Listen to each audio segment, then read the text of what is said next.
मेरा नाम कंगना है और मेरा पति एक डॉक्टर था। हर रात मेरा पति अपने किसी पेशेंट को देखने के लिए घर से निकल जाता था। हालांकि उसे ये बात अच्छी तरह से पता थी कि घर में उसकी पत्नी अकेली रहती है। रात के समय भला कौन आदमी अपनी पत्नी को अकेले घर में छोड़कर चला जा सकता है। मैं हर रोज़ अपने पति से यही शिकायत करती थी कि आप मुझे छोड़कर कहाँ चले जाते हो, लेकिन मेरे पति मेरी बात का कोई जवाब नहीं देते थे। कि एक दिन ये देखने के लिए कि आखिर मेरे पति रोज़ रात को कहाँ जाते हैं। कहते हैं कि अपने पेशेंट को देखने जाता हूँ। पेशेंट को देखने में मैं मान लेती हूँ कि 1 घंटा लग जाता है या 2 घंटे लग जाते हैं या फिर ज़्यादा से ज़्यादा 3 घंटे लग जाते हैं। आखिरकार वो ऐसे कौन से पेशेंट को देखने के लिए हर रात जाया करते थे जिसका ट्रीटमेंट सुबह के 8 या 9 बजे तक चलता था। एक रात मैं अपने पति का पीछा करते हुए ये जानने के लिए चली गई कि आखिर वो कहाँ जाते हैं। मैं उनके पीछे पीछे चलती रही। फिर वो एक ऐसी जगह पर आ गए थे जहाँ चारों तरफ सुनसान थी, जहाँ पर चिड़िया का बच्चा भी नज़र नहीं आ रहा था। ऐसी सुनसान जगह से मुझे बेहद डर लग रहा था। उस जगह पर एक घर मौजूद था। मेरे पति ने दरवाज़ा खोला और वो घर के अंदर चले गए। ये देखकर मैं हैरान रह गई थी कि इतनी सुनसान जगह में आखिर किसका घर हो सकता है। मुझे वहाँ खड़े खड़े रात से दिन निकल आया था। मुझे डर भी लग रहा था, लेकिन मुझे देखना था कि आखिर मेरे पति उस घर के अंदर क्या करने के लिए गए हैं और वहाँ पर कौन है। जैसे ही मेरे पति बाहर निकले और वहाँ से चले गए तो मैं फ़ौरन ही उस घर के अंदर दाखिल हुई। लेकिन जैसे ही मैंने घर का दरवाज़ा खोला तो मेरी आंखें फटी की फटी रह गई, क्योंकि वहाँ पर मैंने जल्दी से पड़ोस के घर से एक लड़की को बुलाया और उससे कहा कि बेटा जल्दी से मुझे नाश्ते का सामान ला दो, मेहमान आते ही होंगे। आज हमारे घर मेहमान आ रहे थे मेरी बेटी को देखने के लिए। मैंने पूरे घर को अच्छे से सजाया था और मेहमानों के लिए खाने पीने का अच्छे से इंतज़ाम किया था। नाश्ते का थोड़ा सामान तो मैं पहले ही ला चुकी थी, लेकिन थोड़ा सा सामान और बाकी रह गया था। वो मैंने पड़ोस के ही किराना स्टोर से मंगा लिया था। मैं खुद भी अच्छे से कपड़े पहनकर तैयार हो गई थी और मैंने अपनी बेटी को भी ठीक से तैयार कर दिया था ताकि मेहमानों को मेरी बेटी पसंद आ जाए। मेरी बेटी का नाम ईशा है और उसकी उम्र 25 साल थी। मैं चाहती थी कि अपनी बेटी की शादी जल्द से जल्द कर दूं। मैं उसकी शादी कम ही उम्र में करना चाहती थी, लेकिन उसे पढ़ने का बहुत शौक़ था। बस इसीलिए उसकी शादी नहीं कर सकी। मगर अब उसकी पढ़ाई पूरी हो चुकी थी, उसकी उम्र भी शादी लायक हो गई थी। इससे पहले भी उसके लिए कई बार रिश्ते आ चुके थे, क्योंकि मेरी बेटी बहुत सुंदर थी। उसे लोग देखकर आसानी से पसंद कर लिया करते थे। उसमें कोई कमी नहीं थी। कमी थी तो सिर्फ इस बात की थी कि उसके पिता नहीं चाहते थे कि उसकी शादी हो। हर माता पिता बच्चों के जवान होने के बाद यही ख्वाहिश करते हैं कि जल्द से जल्द उनके बच्चों की शादी हो जाए, वो अपनी शादीशुदा ज़िंदगी में बिज़ी हो जाए। और जहाँ तक बेटियों की बात आती है तो माता पिता को उनके जवान होते ही फ़िक्र होने लगती है कि जल्द से जल्द हमारी बेटी शादी करके अपने घर की हो जाए। लेकिन मेरे पति न जाने किस तरह की सोच रखते थे। कहने को तो वो डॉक्टर थे, काफ़ी पढ़े लिखे थे, लेकिन फिर भी उनकी सोच बहुत ही नीची थी। जब भी हमारे घर लड़के वाले मेरी बेटी का रिश्ता लेकर आते थे तो मेरे पति उन्हें इनकार कर दिया करते थे। आज भी जब हमारे घर मेहमान आ रहे थे तो मुझे डर लग रहा था कि कहीं इन मेहमानों को देखकर भी मेरे पति रिश्ते से इनकार न कर दें, क्योंकि मेरे पति मेहमानों के मुंह पर ही कह दिया करते थे कि आप लोग यहाँ से जा सकते हैं। मैं अपनी बेटी की शादी अभी नहीं करना चाहता। मुझे डर लग रहा था कि कहीं आज भी वो ऐसा ही ना कर दें। मेरी बेटी भी अपने पिता की इस हरकत से उदास रहती थी। उसे ऐसा लगता था जैसे मुझ में कोई कमी है, तभी तो मेरी शादी नहीं हो पा रही। मगर मैं उसे तसल्ली देकर थक गई थी कि तुम्हारे पिता रिश्ते से इनकार कर देते हैं, वरना तुम तो बहुत सुंदर हो, हमारे घर खुद चलकर रिश्ते आते हैं। मेरी बेटी बहुत मासूम और सुंदर थी। मोहल्ले के लोग भी उसकी तारीफ़ किया करते थे। वो कहीं मेरे साथ शादी में चली जाती थी तो लोग उसे फ़ौरन देखते ही पसंद कर लेते थे और जल्द ही हमारे घर रिश्ता भी भेज देते थे। मेरी बेटी के रिश्ते तो ना जाने कितने अमीर और ऊंचे परिवारों से आए थे, लेकिन मेरे पति को इस बात से कोई मतलब नहीं था। वो पिछले साल से लगातार उसकी शादी से इनकार कर रहे थे और पिछले साल ही उसकी पढ़ाई ख़त्म हुई थी। मैंने सोचा था कि जैसे ही उसकी पढ़ाई पूरी हो जाएगी फ़ौरन ही उसके लिए रिश्ता लेकर 6 महीने के अंदर अंदर उसकी शादी कर दूंगी। लेकिन मेरे पति ने तो मेरी सोच को पूरी तरह से खाक में मिला दिया था। जैसा मैं चाहती थी वैसा हो ही नहीं रहा था। ईशा मेरी इकलौती बेटी थी और उसकी शादी के लिए न जाने मैंने क्या क्या सोच कर रखा था। यहाँ तक कि जब से ईशा का कॉलेज ख़त्म हुआ था तब से ही वो उसे घर से बाहर भी नहीं निकलने देते थे, यहाँ तक कि छत पर भी नहीं जाने देते थे। कहते थे कि बस हमेशा बेटी को अपने साथ रखो, अगर उसे किसी चीज़ की ज़रूरत है तो तुम उसे बाहर जाकर खुद ला कर दो, इसे बाहर मत भेजो। पता नहीं वो मेरी बेटी पर इतनी सख्तियाँ क्यों करने लगे थे। मुझे तो कभी कभी हैरानी होती थी, ऐसा लगता था जैसे वो कोई डॉक्टर नहीं बल्कि अनपढ़ गंवार है, या फिर उनका अपनी बेटी की तरफ से विश्वास उठता जा रहा है। मेरी बेटी ने बीकॉम किया हुआ था, वो कॉलेज भी जाती थी, स्कूल भी जाती थी, अपनी सहेलियों के साथ पिकनिक पर भी जाया करती थी, उनके साथ खूब एंजॉय भी करती थी। कभी मेरे पति ने उस पर इतना शक नहीं किया था, लेकिन जब से उसका कॉलेज ख़त्म हुआ था तब से उन्होंने मेरी बेटी को इस तरह से कैद करके रख दिया था जैसे उसने कोई बहुत बड़ा जुर्म किया हो। ये सब देखकर तो मुझे भी अफसोस होता था, लेकिन मैं अपनी बेटी के सामने अपना अफसोस जाहिर नहीं करना चाहती थी। मैंने सोच लिया था कि मैं जल्द ही उसकी शादी कर दूंगी, तो अपने ससुराल जाने के बाद वो अपनी शादीशुदा ज़िंदगी में बिज़ी हो जाएगी, अपने पति के साथ घूमेगी फिरेगी। लेकिन मेरे पति अभिषेक ऐसा नहीं चाहते थे। बेचारी सारा दिन मेरे साथ ही घर में रहती थी और मेरे साथ ही घर के कामकाज में हाथ बटाया करती थी। मेरी बेटी का सपना था कि वो पढ़ने के बाद जॉब करे, लेकिन मेरे पति उसे घर से बाहर नहीं निकलने देते थे। तो फिर उसे जॉब करने की परमिशन क्या देते। वो भी अपने पापा की सोच को अच्छी तरह से जान गई थी, मगर हैरान होती थी कि इतने पढ़े लिखे होते हुए भी मेरे पिता की सोच कैसी हो गई है। अब मेरी बेटी ज़्यादातर घर में रहती थी, तो मैंने उसे घर के सारे कामकाज अच्छे से सिखा दिए थे ताकि ससुराल जाने के बाद उसे कोई परेशानी न हो। ईशा मेरी इकलौती बेटी थी, मैं उससे बहुत प्यार करती थी। ऐसा नहीं था कि मेरे पति उससे प्यार नहीं करते थे या उससे किसी तरह की दुश्मनी निकाल रहे थे। वो तो उसकी खुशी के लिए सब कुछ करते थे, हाँ, मगर उसे घर से बाहर ही नहीं जाने देते थे। उसे जो चीज़ पसंद होती है उसे घर में लाकर दिया करते थे। उसका बर्थडे भी हम लोग घर में ही सेलिब्रेट किया करते थे। उसे उसकी पसंद के कपड़े भी घर में ही लाकर दिया करते थे। यहाँ तक कि उन्होंने उसे एक मोबाइल फ़ोन दे दिया था और कहा था कि तुम्हें जो भी चीज़ पसंद हो उसे ऑनलाइन ऑर्डर करके घर पे ही मंगवा लिया करो। मगर कभी कभी उसका दिल करता था घर से बाहर निकलने का, तो मेरे पति ने मुझे इस बात की बिल्कुल परमिशन नहीं दी थी। ना तो तुम इसे घर से बाहर लेकर जाओगी और ना ही इसे अकेला जाने दोगी। जो भी चीज़ चाहिए वो घर के अंदर लाकर दो। मैंने आज सुबह सुबह ही सारे काम कर लिए थे, क्योंकि आज मेरी बेटी को देखने के लिए लड़के वाले आ रहे थे। मेरे पति सुबह सुबह नाश्ता करने के बाद अपने क्लिनिक जाने के लिए निकल गए थे।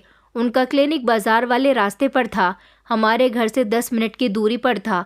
वो अपनी बाइक पर क्लिनिक के लिए चले जाते थे और शाम को 6 बजे तक क्लिनिक बंद करके वापस आ जाते थे।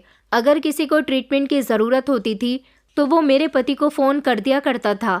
मेरे पति पेशेंट को उसके घर देखने के लिए भी चले जाते थे, लेकिन घर जाने के उनके अलग से चार्ज होते थे। आज मेरे पति को इस बात के बारे में नहीं पता था कि आज घर में मेहमान आ रहे हैं। मैंने उनको बताया ही नहीं था। मैं चाहती थी कि शाम के टाइम पर जब मेरे पति क्लिनिक बंद करने के बाद घर के अंदर दाखिल हों तो उन्हें मेहमान बैठे हुए दिखाई दें, तब शायद वो रिश्ते से इनकार ना करें। इससे पहले भी कई लोगों को मेरे पति ने रिश्ते से साफ इनकार कर दिया था, और वो वही लोग थे जो हमारी बेटी के खूबसूरती से इम्प्रेस होकर खुद हमारे घर रिश्ता लेकर आए थे। यही डर मेरे दिल में आज भी पैदा हो रहा था। शाम के 5 बजे तक मेहमान हमारे घर आ चुके थे। मैंने उनको गेस्ट रूम में बिठाया हुआ था। 1 घंटे तक मैं उनसे बातचीत करती रही, और 1 घंटे के बाद जब मेरे पति घर के अंदर दाखिल हुए तो मैंने उनको इस बारे में बता दिया कि हमारी बेटी ईशा को देखने के लिए कुछ लोग आए हुए हैं। आप पहले फ्रेश हो जाइए, उसके बाद मेहमानों के साथ आकर बैठ जाना, मैं जब तक नाश्ते का इंतज़ाम करती हूँ।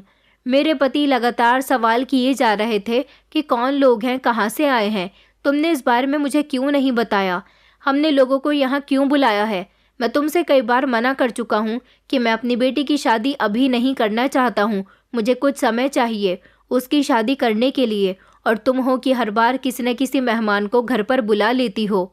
मैंने जल्दी से अपने पति को खामोश करवाया कि चुप हो जाइए, घर में मेहमान बैठे हुए हैं। वो तो बरस रहे थे और उनकी आवाज़ भी ज़ोर से निकल रही थी। मैं नहीं चाहती थी कि मेहमानों तक उनकी आवाज़ पहुंच जाए, जिसकी वजह से हमारी बेइज्जती हो।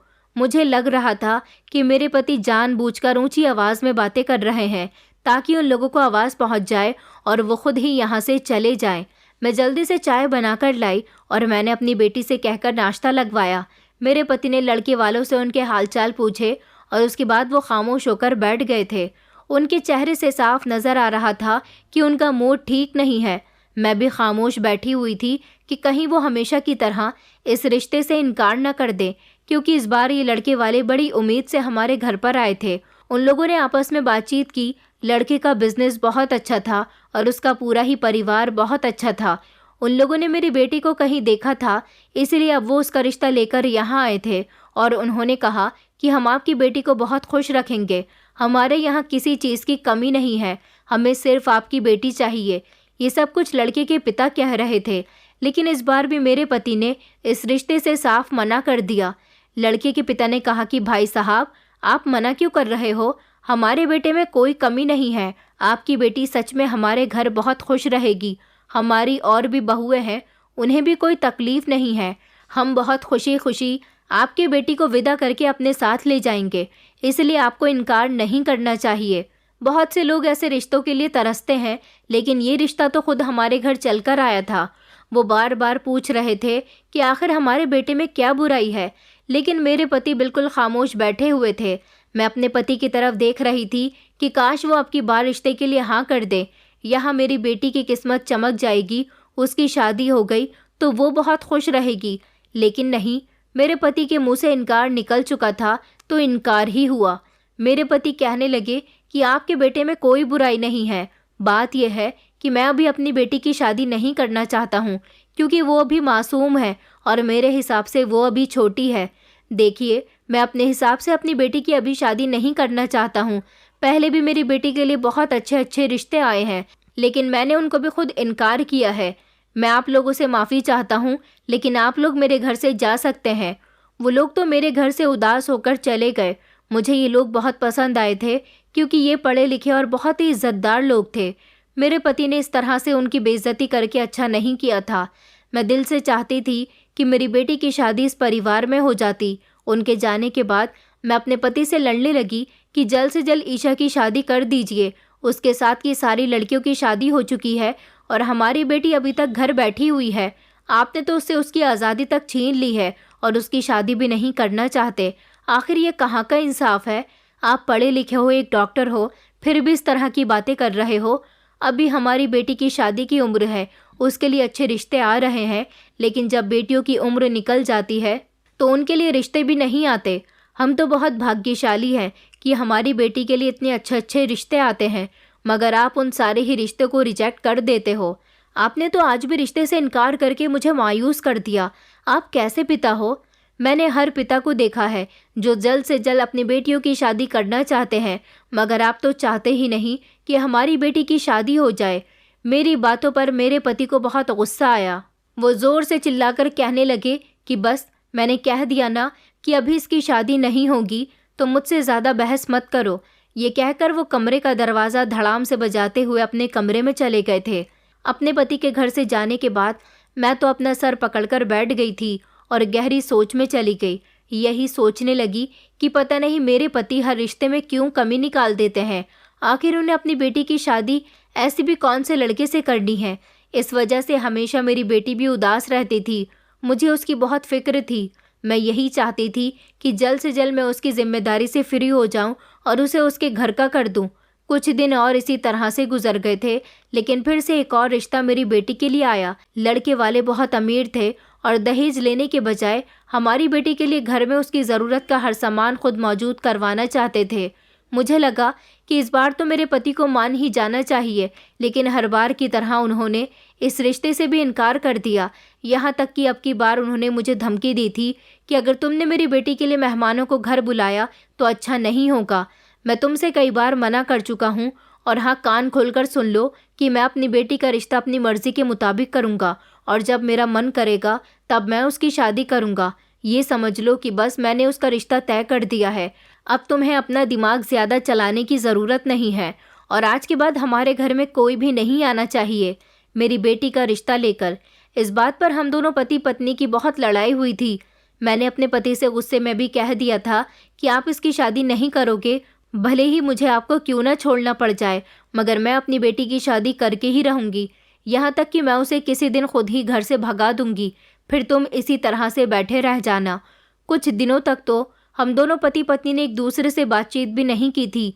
ईशा बेचारी बार बार मुझसे कहती थी कि माँ, आप मेरी वजह से पापा से झगड़ा मत किया करो। मगर मैं भी तो उसकी माँ थी, मुझे कोशिश तो करनी ही थी ना। जिंदगी इसी तरह से गुजरती जा रही थी। फिर एक दिन हमारी जिंदगी में कोई तीसरा इंसान आ गया जिसने सब कुछ पलटकर रख दिया था। उस दिन मैं अपने कमरे में मौजूद थी और अपने कमरे की सफाई कर रही थी जब अचानक घर के दरवाजे पर दस्तक हुई।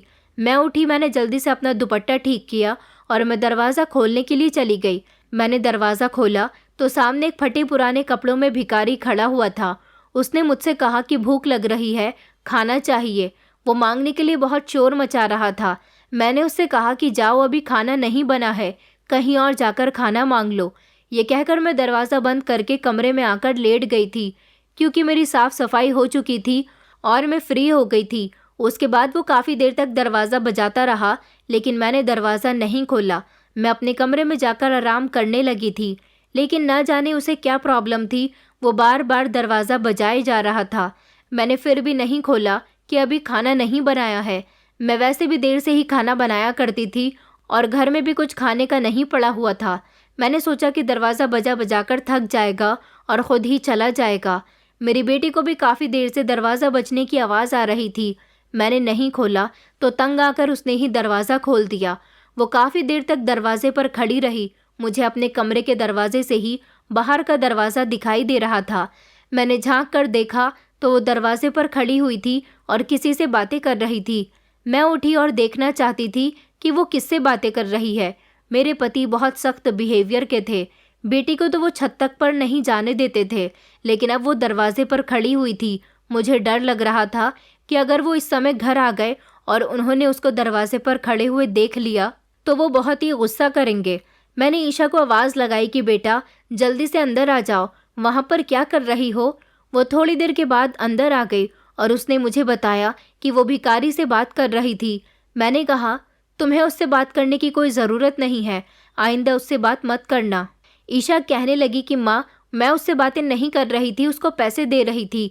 मेरे पास कुछ पैसे पड़े हुए थे, सोचा घर में खाना नहीं है तो इतने पैसे ही दे देती हूँ। और फिर क्या था कि वो भिखारी हर रोज़ हमारे दरवाजे पर आ जाता और मेरी बेटी दरवाजे पर चली जाती थी। वो कुछ मांगने नहीं आता था, बस दरवाजे के बाहर खड़ा हो जाता था। मेरी बेटी उसे कुछ ना कुछ दे ही दिया करती थी, कभी खाना, कभी पैसे, कभी कोई फ्रूट्स वगैरह या फिर कभी आटा चावल, और फिर बातें भी करने लग जाती थी। मैं ईशा से बहुत मना करती थी, लेकिन वो मेरी सुनती ही नहीं थी। मैं ईशा से कहती थी कि तुम्हारे पापा को अगर पता चल गया कि तुम दरवाजे पर खड़ी होती हो तो तुम जानती हो ना कि क्या होगा। तुम इस तरह रोज़ उस भिखारी से दरवाजे पर खड़े होकर बातें करोगी तो पड़ोसी लोग क्या सोचेंगे। तुम्हें नहीं पता कि लोग तरह तरह की बातें करेंगे और हो सकता है कि तुम्हारे पापा से भी तुम्हारी शिकायतें कर दें कि देखो आपकी जवान बेटी दरवाजे पर खड़ी होकर भिखारी से बातें करती है। बेटा ईशा, ध्यान रखा करो, उस भिखारी के आने पर तुम दरवाजे पर मत जाया करो। वो दरवाज़ा बजाता है तो बजाता रहे। तुम्हारे पापा ने अगर कभी देख लिया तो तुम उनके गुस्से को अच्छी तरह से जानती हो, वो तुम्हारी और मेरी क्लास लगा देंगे। ईशा को मेरी बात समझनी चाहिए थी, लेकिन वो तो गुस्सा करके अपने कमरे में चली गई। मैं उसे बहुत समझाया करती थी, लेकिन मेरी बात नहीं मान रही थी और हर रोज़ उस भिखारी से बातें करने लग जाती थी। मैं पूछती तो कहती कि माँ, वो बहुत गरीब है, उसे किसी न किसी सामान की ज़रूरत होती है, अगर हम उसकी मदद कर देते हैं तो कोई बात नहीं। मैं बहुत परेशान रहती थी। एक तो मेरी बेटी की शादी नहीं हो रही थी और अगर कोई अच्छा रिश्ता आता तो उसके पापा इनकार कर देते थे, और अब ईशा रोज़ इस भिखारी से बातें कर रही थी। मोहल्ले वाले क्या कहेंगे। वैसे भी लोगों को तो बातें करने का बस मौका चाहिए। पिता तो क्लिनिक चले जाते हैं, लेकिन माँ तो घर में ही होती है। लोग यही कहेंगे कि क्या माँ अपनी बेटी से मना नहीं कर सकती थी। मैं बहुत परेशान थी कि कोई मेरे पति से मेरी बेटी की शिकायत ना कर दे, और फिर वही हुआ जिसका मुझे डर था। मोहल्ले की एक औरत हमारे घर आई थी और उन्होंने कहा था कि मैं काफ़ी दिनों से देख रही हूँ आपकी बेटी एक भिखारी के साथ हमेशा बातें करती रहती है। मैं तो पहले ही घबरा रही थी कि ये मेरी बेटी के बारे में कोई बात ना कर दे, और फिर उन्होंने ऐसा ही किया। वो यही बात करने के लिए तो यहाँ पर आई थी। मैंने ईशा को उसके कमरे में जाने को कहा। वो नहीं गई और कहने लगी कि मुझे लगता है कि तुम्हारी बेटी तुम्हारे हाथों से निकलती जा रही है। मैं तो कहती हूँ कि जल्द से जल्द इसकी शादी कर दो। मेरी बेटी को गुस्सा आ रहा था और वो खामोश होकर उसकी सारी बातें सुन रही थी। मैंने अपनी बेटी को शांत रहने का इशारा दिया था। मैं उनकी बातों पर घबरा गई।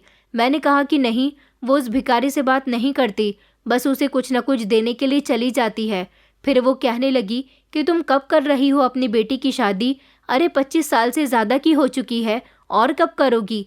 मैंने सुना है कि पिछले हफ्ते भी तुम्हारी बेटी के लिए एक बहुत अच्छा रिश्ता आया था और तुमने उसे भी मना कर दिया। मैंने बात को गोल मटोल किया और कहा कि नहीं बहन, ऐसी कोई बात नहीं है, बस लोग कुछ ठीक नहीं थे। मैंने उसे नहीं बताया कि मेरे पति ही रिश्ते से मना करते हैं। फिलहाल तो जैसे तैसे मैंने उस औरत को समझा बुझाकर अपने घर से भेज दिया था। शाम के टाइम मेरे पति क्लिनिक से घर वापस आए तो घर आते ही सबसे पहले ईशा के बारे में पूछने लगे। ईशा कहाँ है? लगता है वो आजकल अपनी ज़िंदगी में कुछ ज़्यादा ही बिजी है। मेरे पति ये बात बड़े ही अजीब अंदाज से कह रहे थे। मैंने घबराते हुए कहा कि नहीं, ऐसी कोई बात नहीं है। मुझे लग रहा था कि कहीं किसी ने मेरी बेटी की शिकायत उसके पिता से तो नहीं कर दी कि ईशा रोज़ दरवाजे पर खड़ी होकर एक भिखारी से बातें करती है। मैंने अपने पति को बता दिया कि उसकी तबीयत ठीक नहीं है, इसलिए वो सो रही है। आजकल कुछ उदास रहती है, शायद अपनी शादी के लिए फिक्रमंद है। मैंने अपने पति से 2-3 झूठी बातें कहीं ताकि वो मेरी बेटी के रिश्ते पर ध्यान दे और उसकी शादी करवा दे। मेरे पति ने फिर से वही बात कही थी कि जब समय आएगा तब देखा जाएगा।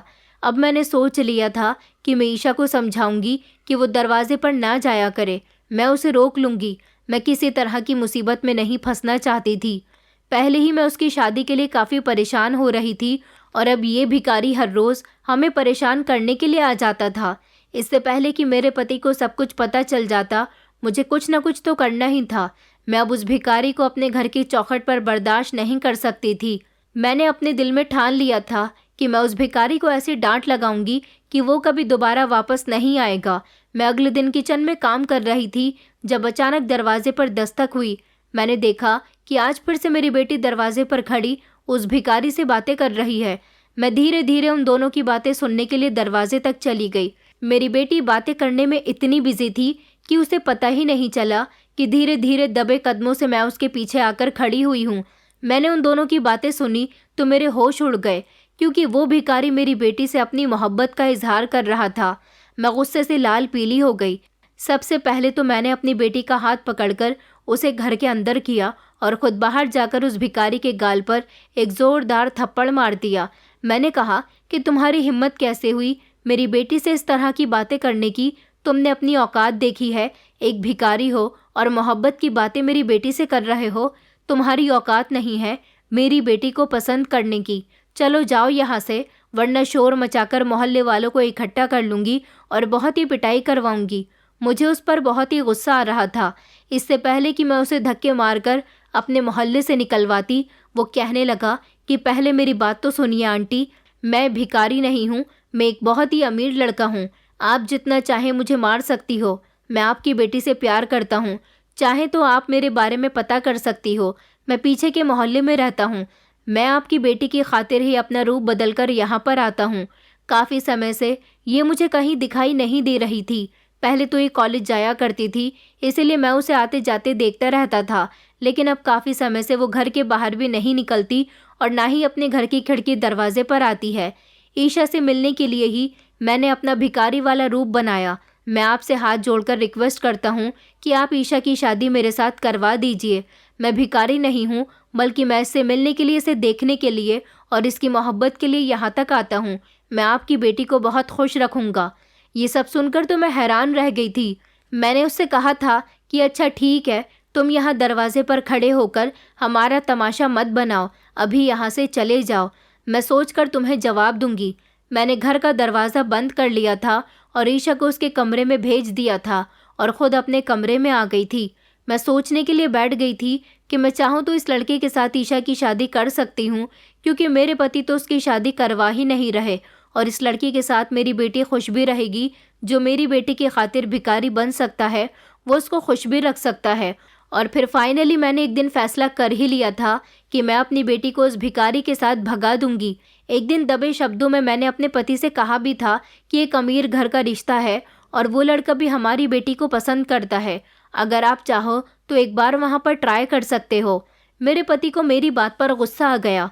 वो कहने लगे कि मैंने तुमसे पहले ही बोल दिया है कि अभी उसकी शादी नहीं होगी तो नहीं होगी।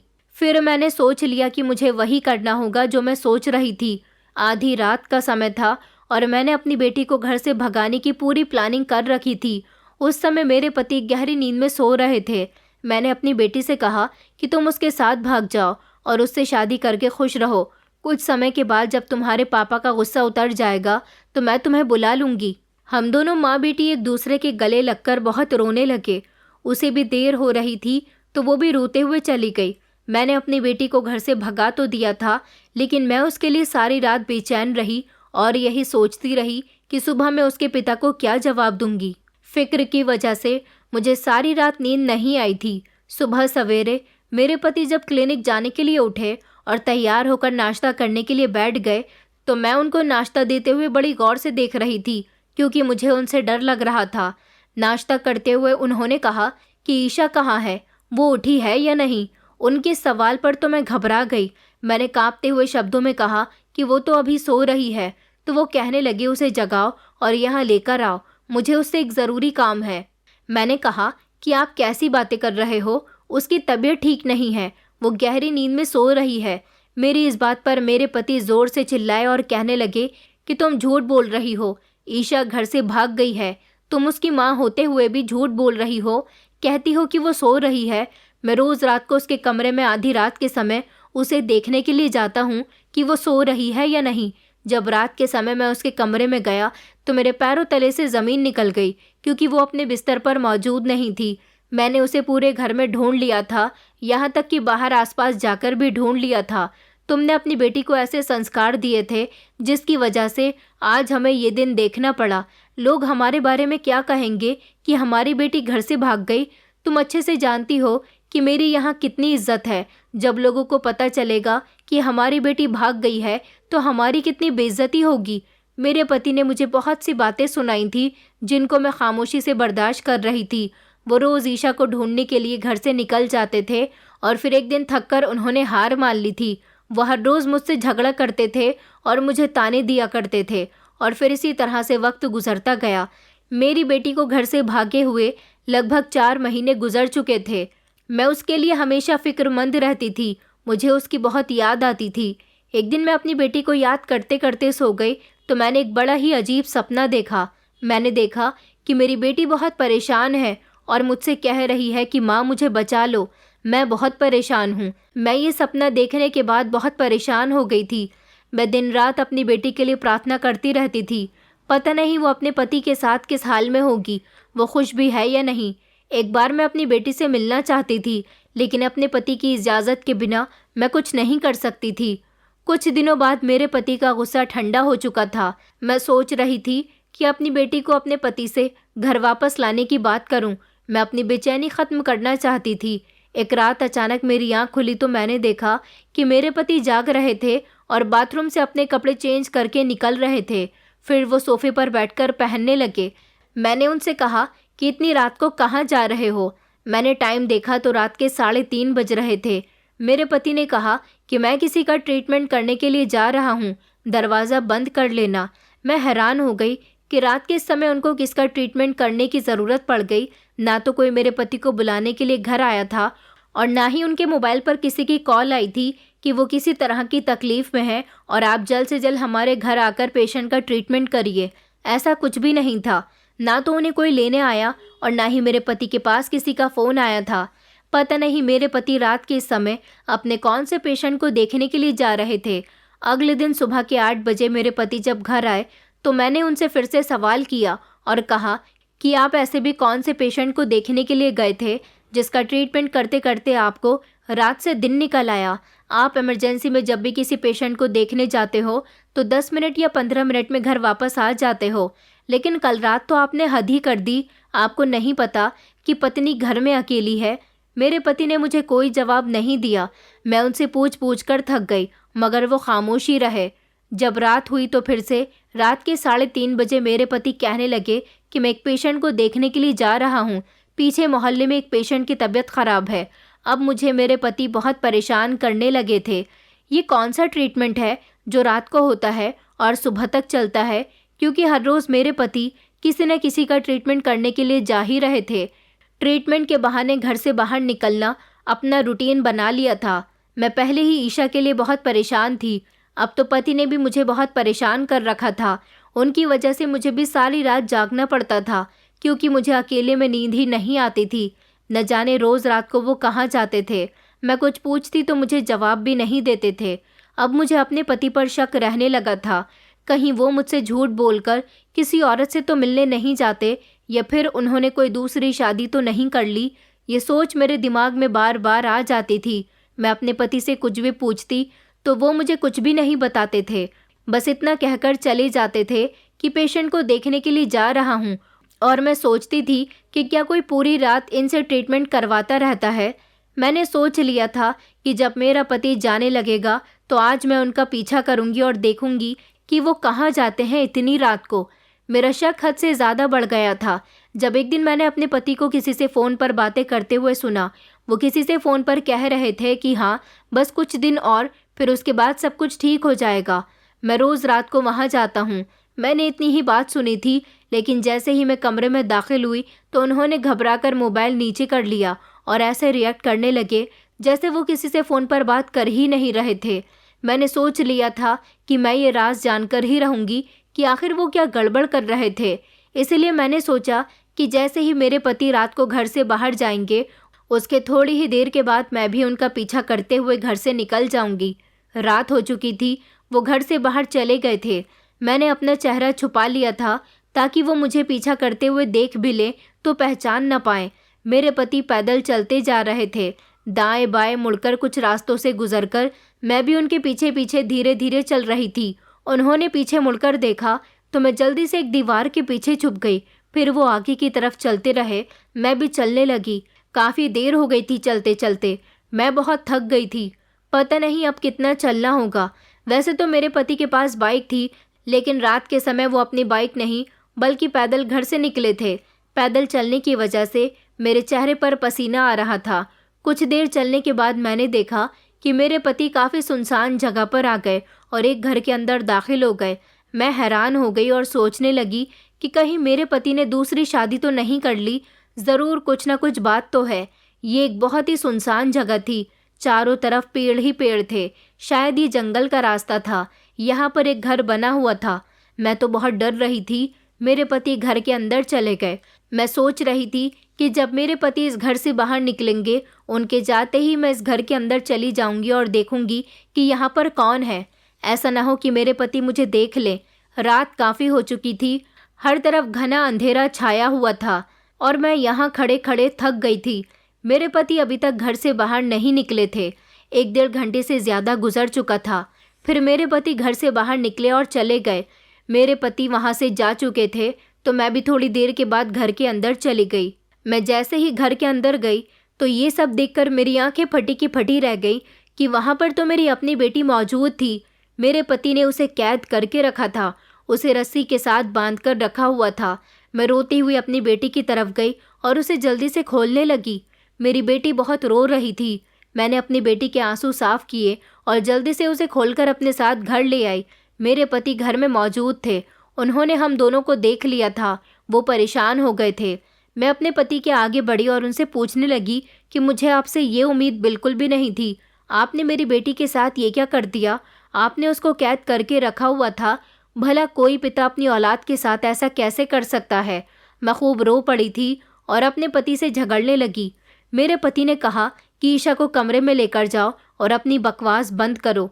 मैंने कहा कि नहीं, आज फैसला होकर ही रहेगा कि आप आखिर मेरी बेटी से कौन से जन्म की दुश्मनी निकाल रहे हो। मेरे पति ने चिल्लाकर कहा कि मैंने तुमसे जो कहा है उतना ही करो। ईशा को उसके कमरे में लेकर जाओ, उसके बाद आकर मुझसे बात करना। मैं उनके चिल्लाने पर घबरा गई और फ़ौरन ही मैंने ईशा को उसके कमरे में छोड़ दिया। मेरे पति कहने लगे कि उसे आराम करने की ज़रूरत है। मैं अब तुम्हें सब कुछ सच सच बताता हूँ।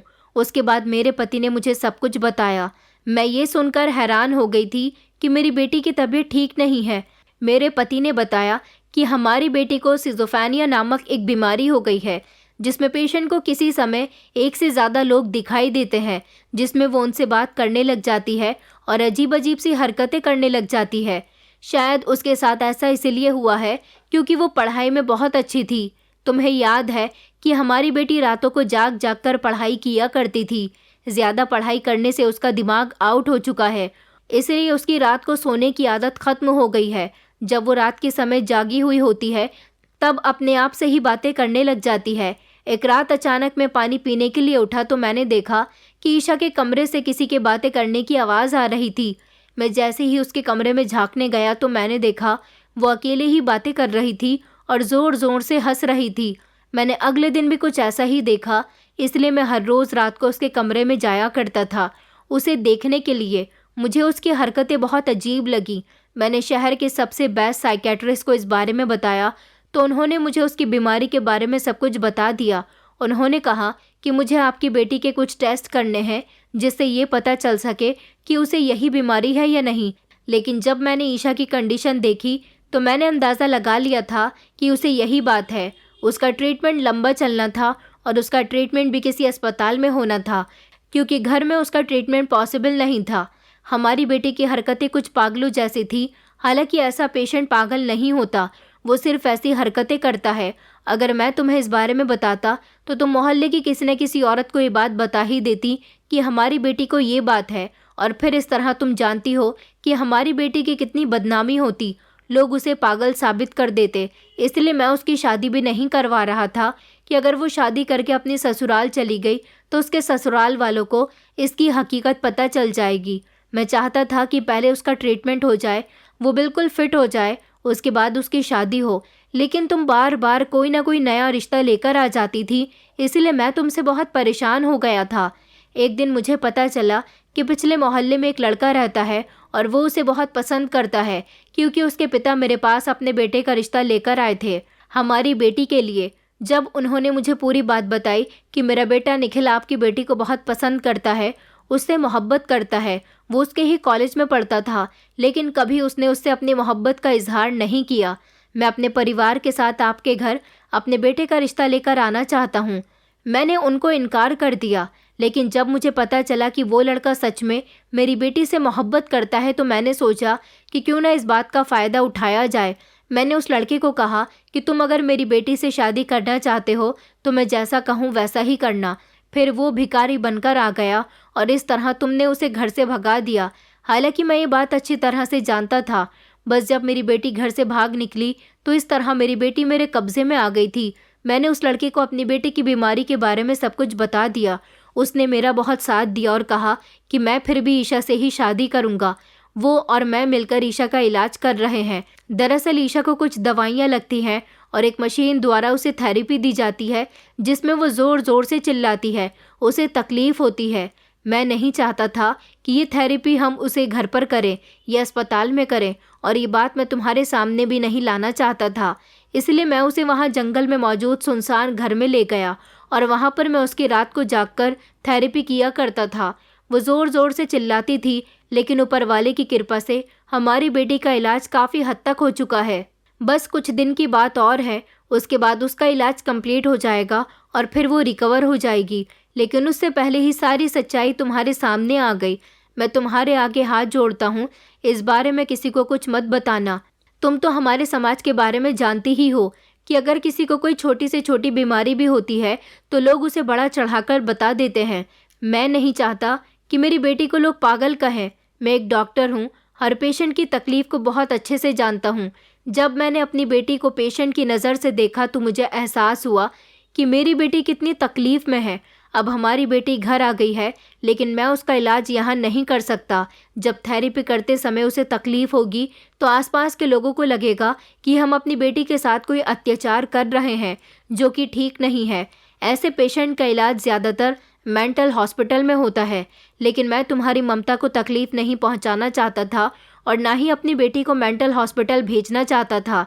मैंने अपनी बेटी को रस्सियों से भी इसलिए बांधा हुआ था क्योंकि थेरेपी के समय उसे तकलीफ़ होती थी। वो चीखती चिल्लाती थी और भागने की कोशिश करती थी, इसीलिए मैंने ये सब कुछ किया। अभी कुछ दिन और हमारी बेटी को थेरेपी लेनी होगी, उसके बाद ही वो ठीक हो जाएगी। और हाँ, मैंने उसका रिश्ता निखिल के साथ पक्का कर दिया। हम अपनी बेटी की शादी खूब धूमधाम से करेंगे जब वो बिल्कुल ठीक हो जाएगी। आखिरकार ईशा हमारी एक ही बेटी है। ये कहकर मेरे पति खामोश हो गए थे, लेकिन मेरी आंखों से आंसू नहीं रुक रहे थे।